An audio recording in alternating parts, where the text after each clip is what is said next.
अस्सलाम वालेकुम दोस्तों, की हाल चाल ने जनाब। तुसीं वेखदे पे हो देश पंजाब टीवी ते मैं तुहाडा मेजबान मोहम्मद अफसल जोइया। दोस्तों, सब तो पहले अपने चैनल में करो सबसक्राइब, बैल आइकन का बटन दबाओ ताकि साडी लेटेस्ट और बेहतरीन वीडियो का नोटिफिकेशन सब तो पहले तुहाडे तक पहुंचे और तुसीं देखो सब तो पहले।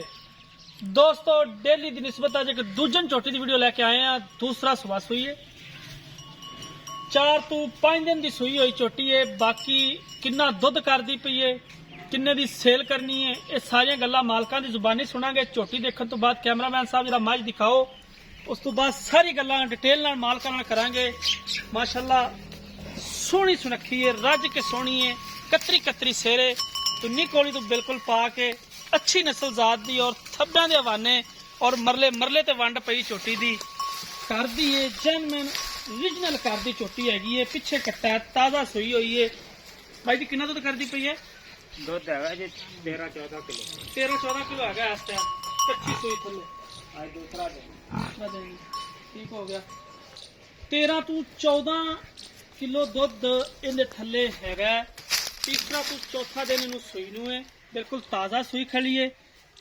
ਇਹ ਹੁੰਦੇ ਨੇ ਜਿਹੜੇ ਕਿ ਨੀਲੀ ਦੇ ਬ੍ਰਾਂਡ ਹੁੰਦੇ ਨੇ, ਬਰੀਕ ਪਤਲਾ ਪੁੱਛਲੇ ਧਾਗੇ ਵਰਗਾ, ਕੋਈ ਵਿੱਚ ਹੱਡੀ ਨਹੀਂ ਹੈ, ਬਿਲਕੁਲ ਸਾਰਾ ਪਿਆ ਹੈ ਕੂੜਾ ਕੁਵਾੜੇ रंगी हड्डी, खुड्डा बड़ा 1.5 फुट चौड़ा और मरले मरले ते माशाल्लाह वांडे और सील शराफ इन्नी है जिधर मर्जी छिक्की फिरो चोटी नू।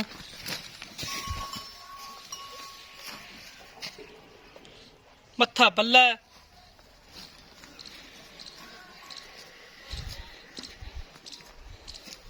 एवें नहीं कदे गल्लां मारियां। इंशाअल्लाह कम करीदा वीरां भरावां नू विखाईदा कम की हुंदा।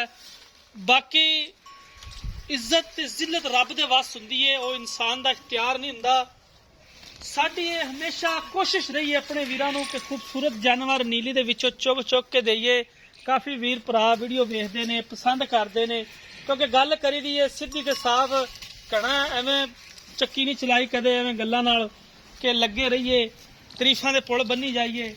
बाकी जो चीज़ हुंदी है, जेड़े वेखण वाले वीर हुंदे ने उन्होंने बड़ी समझ आती है चीज़ की कि चीज़ की है या की नहीं हैगी। उन्होंने नज़र आ जाती मझ आदि पहचान नीली आप रखती है। वो साडे दस्सण नाल या साडे उत्ते चीक चकाड़े पाण नाल उन्हें कोई सोने की चिड़ी नहीं बन जाना हुंदा। असी सिर्फ मेहनत करनी है, उहदा सिला अल्लाह पाक ने देना है और रब इज्जत देंदा है।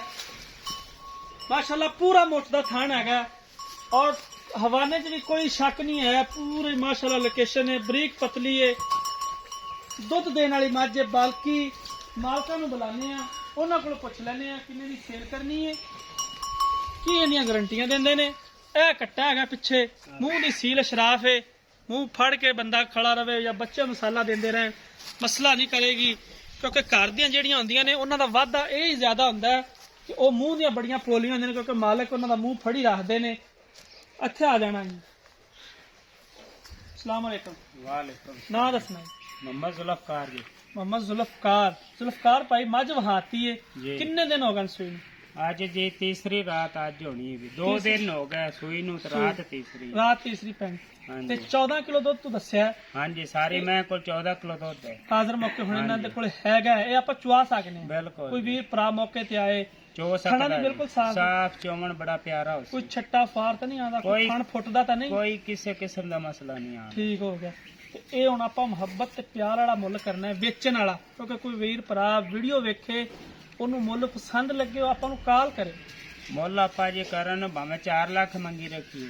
ਅੱਛਾ, 3 ਲੱਖ ਤੇ 20,000 ਦੀ ਝੋਟੀ ਦੇਣੀ। 3 ਲੱਖ 20,000 ਦੀ।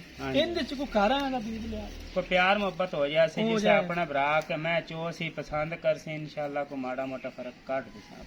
ठीक होगा, मेहरबानी, बहुत शुक्रिया भाईजान। अबे अगला मां जी दी चराई किवें करदी पई माशाअल्लाह। मझ नूं जिवें भी ठल दो सुक्के ते जुड़ जांदी खावण, क्योंकि अजकल आके थोड़ी पट्ठे की कमी हो जाती है, चारा घट मिलता है। बाकी मजीद तुसी गल्लां मालक दियां सुनियां ने। कच्ची दे थल्ले 14 किलो दुध मौजूद है, ये असी चुआ सकने आ। इहदे चला दे हुक्म नाल गल च फर्क नहीं आंदा। बाकी घर आया दा दीद लिहाज मालकां दे बकौल मालक करनगे, मजीद असी भी करवावांगे जिन्ना हो सकिया। दोस्तों, राबता नंबर डिस्क्रिप्शन च मौजूद हुंदा है 0307 351 8578। ਇਹ ਜਨਾਬ ਸਾਡੇ WhatsApp ਤੇ ਈਮੋ ਦਾ ਨੰਬਰ ਹੁੰਦਾ ਹੈ। ਉਮੀਦ ਕਰਾਂਗੇ ਅੱਜ ਵਾਲੀ ਵੀਡੀਓ ਤੁਹਾਨੂੰ ਬੇहद ਪਸੰਦ ਆਏਗੀ। ਵੀਡੀਓ ਪਸੰਦ ਆਏ ਵੀਡੀਓ ਨੂੰ ਲਾਈਕ ਤੇ ਸ਼ੇਅਰ ਲਾਜ਼ਮੀ ਕਰਨਾ ਹੈ। ਜ਼ਿੰਦਗੀ ਤੇ ਮਿਲਾਂਗੇ ਇੱਕ ਨਈ ਵੀਡੀਓ ਦੇ ਨਾਲ। ਆਪਣੇ ਮੇਜ਼ਬਾਨ ਅਫਜ਼ਲ ਜੋਈ ਹੁੰਦੇ ਇਜਾਜ਼ਤ। ਅੱਲਾ ਹਾਫਿਜ਼।